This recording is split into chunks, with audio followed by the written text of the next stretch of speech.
Day 215, South Beach.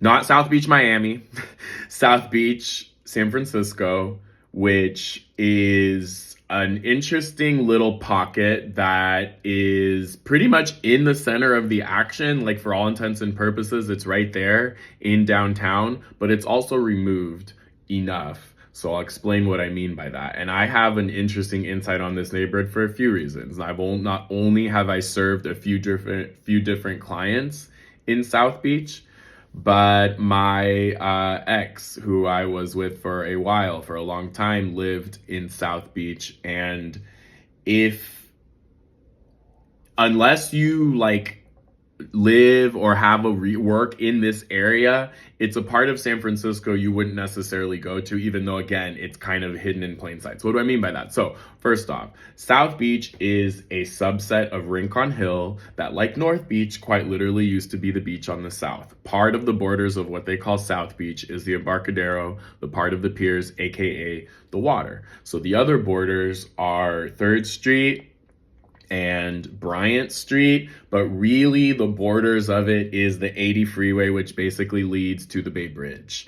And I bring that up because if you have any kind of working relationship with South Beach, the fact that the Bay Bridge is there plays is like a huge factor. It's a huge part of the way that the neighborhood is designed, for lack of better term. So this part includes Transbay Terminal. It includes the carpool lane, entrance and exit to get onto the Bay Bridge.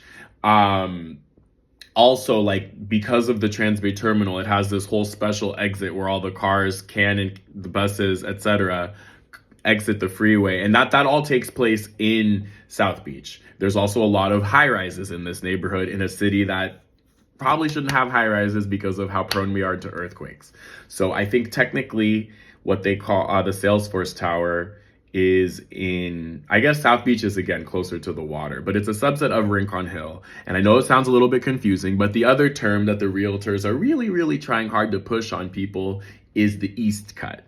And the only reason I'm bringing up the East Cut, not to be confusing, at the risk of being more confusing, is because that actually is a historic term. It comes from the historic 2nd Street cut that they made to design this part of San Francisco. So the other part that's included in South Beach that I've left out, the huge part, is AT&T Park, or do they call it Oracle Park, aka the ballpark. So that's also part of what they refer to as South Beach. And if you were to go walking across the street from the ballpark, there's a plaque that talks about the original shoreline that I have probably in another video, where it talks about, again, used to be quite literally the beach on the south. So anyway, there's this huge kind of, like, actually very fascinating little outdoor pickleball selling area that, again, because I've taken care of homes and apartments in this neighborhood, condos, etc., that it's an interesting, vibrant little community that is forming in this little part of San Francisco that I just described, which is, again, essentially a subset of Rincon Hill, but right next to SoMa, which is, again, SoMa, south of Market. So again, right there in the middle of it, Ferry Building, right? Ferry Building is at Market and Embarcadero, and then this little corner, follow the water, would be South Beach. Last thing that I will include about South Beach. So again, I call it Little Manhattan because it includes the Salesforce Tower. It includes Millennium Tower, the tower that's sinking. It includes that huge private open space, the rooftop garden, that is part of the Salesforce Tower. But anyway,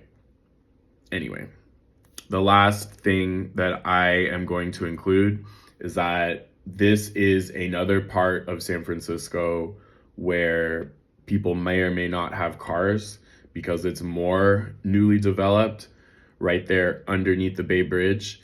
And because it used to be a hill, again, I've barely touched on the East Cut because I don't want to confuse you guys. Go look into that. But if you were to walk up Beale Street, you'd notice that there's like this random staircase that's leading from, well, the street level to up above. And without being further confusing, that's part of the weird construction stuff that they had to do to form that neighborhood, and it's part of the Second Street construction. So without, again, I don't want to be more confusing than I have to be, but Rincon Hill, South Beach, East Cut, the whole creation of that neighborhood is just absolutely bonkers and wild, and it's worth looking into and researching on your own, because I can barely scratch the surface here.